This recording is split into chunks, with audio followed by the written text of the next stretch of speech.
It's my second day in Turkey, and on this cloudy day, I visited several museums. I'm also still filming with my phone.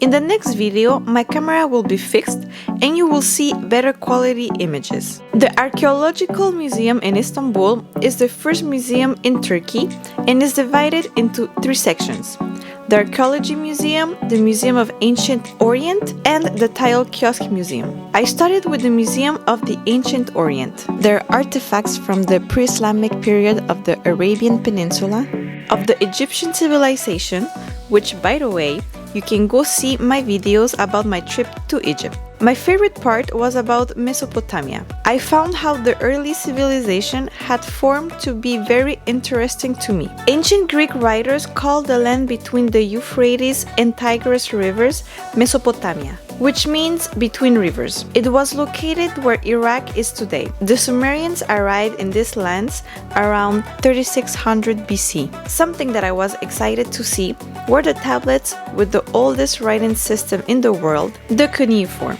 You can also see things about the Bronze Age of Anatolia, old name for Turkey, Babylonia, the Assyrians, and the Hittites. The Hittites started their empire in Anatolia. The second section is the Archaeology Museum. The museum was recently renovated and there are still sections that cannot be accessed because they are still undergoing renovations. In this part of the museum, you can find exposed artifacts from the Greek, Roman, and Byzantine times. Tan bonito. Oh my god. This section is popular for the sarcophagus that must have belonged to Alexander the Great. These sarcophagi were found in Sidon, which is modern-day Lebanon.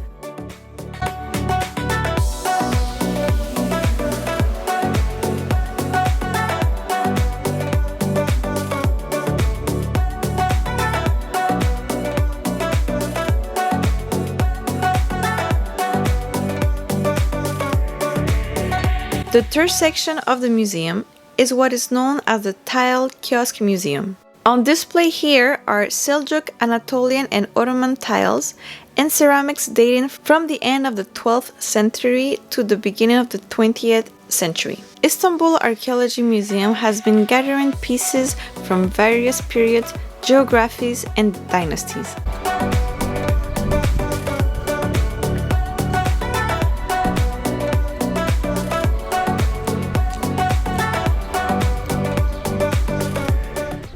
Donc, nous allons visiter maintenant le Topkapi Sarayı, le palais du Topkapi. In the 15th and 16th century, it served as the main residence and administrative headquarters of the Ottoman sultans. Construction, ordered by Sultan Mehmed the Conqueror, began in 1459, 6 years after the conquest of Constantinople.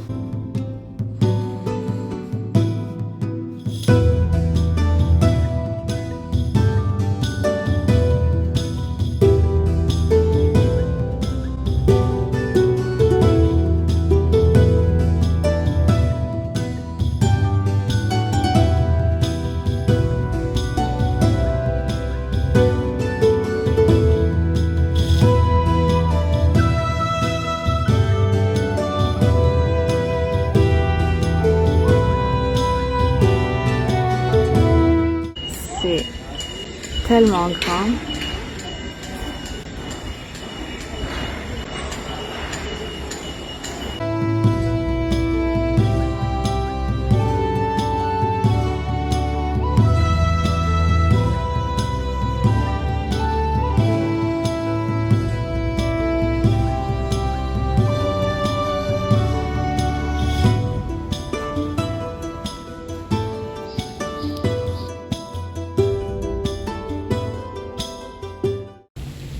Donc il y a plein de parties qu'on peut pas filmer, puis là-dedans c'était incroyable. On retrouvait le footprint du prophète Mohammed, les épées des compagnons de la barbe qui appartenaient au prophète aussi. Je m'attendais tellement pas à ça, j'avais pas fait vraiment mes recherches pour cet endroit.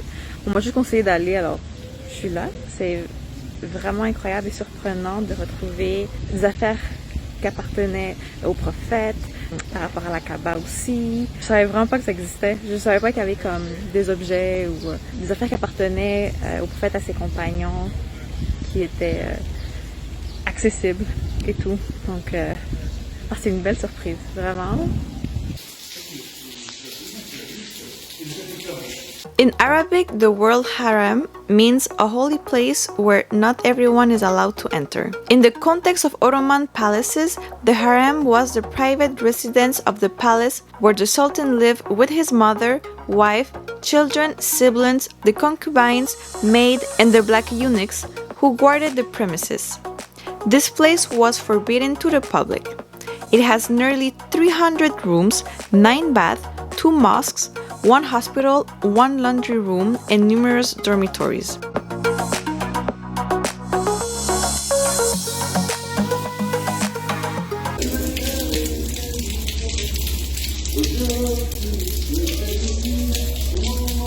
The black eunuchs, or agas of harem, were selected from Central Africa region of the Ottoman Empire, and most of them were Abyssinians. Their main duties were standing guard at the gate of the harem, controlling the exits and the entrances, escorting imperial coaches, and keeping the non-member of the harem out of the palace. The black eunuchs would actually have all their genitals removed. The white eunuchs would be partially castrated. That's why the black eunuchs were the guardians of the harem.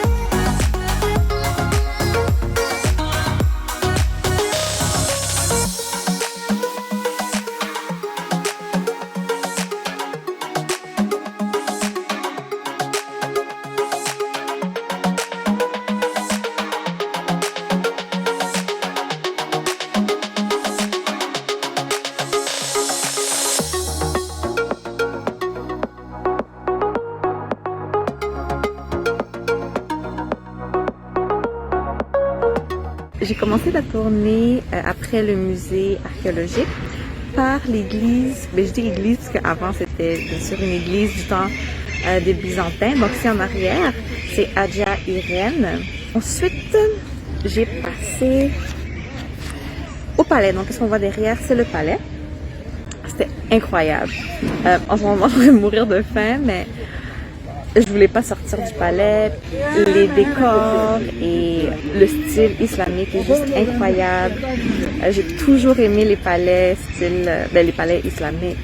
En Espagne, je capotais pour l'Alhambra. Ici, je viens de trouver comme un autre de mes préférés. C'est sûr qu'il est inclus dans un de mes préférés. Aussi, la mère du sultan, elle avait une place très importante parce que des fois les sultans, ils étaient vraiment jeunes, carrément des enfants, donc c'était comme la mère qui était plus comme celle qui régnait. Donc il y avait tellement de détails, tellement de choses à filmer, prendre des photos. Je sais que j'ai pas pu prendre tout ce que je voulais, même que j'ai dû comme effacer des affaires dans mon téléphone. J'ai fait un peu de ménage pour pouvoir tout filmer et prendre des photos.